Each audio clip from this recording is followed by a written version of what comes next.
তো এতদিনে এটাই বুঝলাম জিম করে যে চেস্ট আপ করে ওয়ার্কআউট করতে হয়, আর ফেসবুকে পোস্ট করে এতদিনে বুঝলাম যে চেস্ট আপ করে ওয়ার্কআউট করা যাবে না, কারণ ওটা বাজে লাগে দেখতে, মানে চেস্ট আপ করা যাবে না।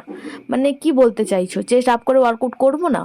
তোমরা পোস্টে সবাই কমেন্ট করছো, আরে ভাই সবার কি বডি পোস্টার সেম হয়? কারোর বেশি হয় কারোর কম হয়, তো ওটা নিয়েও তোরা খিল্লি করবে ভাই? মানে কীরকম দুনিয়ায় চলছি আমরা, হ্যাঁ?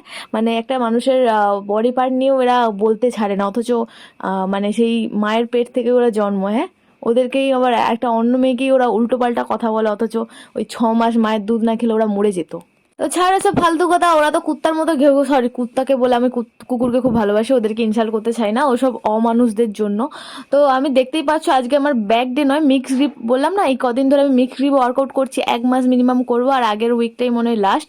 তো যাই হোক, দেখতেই পেলে আমি এখানে মারছিলাম প্রথমে ডেডলিফট, দেন আমি এখানে মারছিলাম রোমানিয়াম ডেডলিফট, তারপর মারলাম হ্যামস্ট্রিং লেগ কার্ল, তারপর লাস্ট ওয়ার্কআউটে কী করলাম সেটা তোমরা কমেন্টে জানাও। টাটা।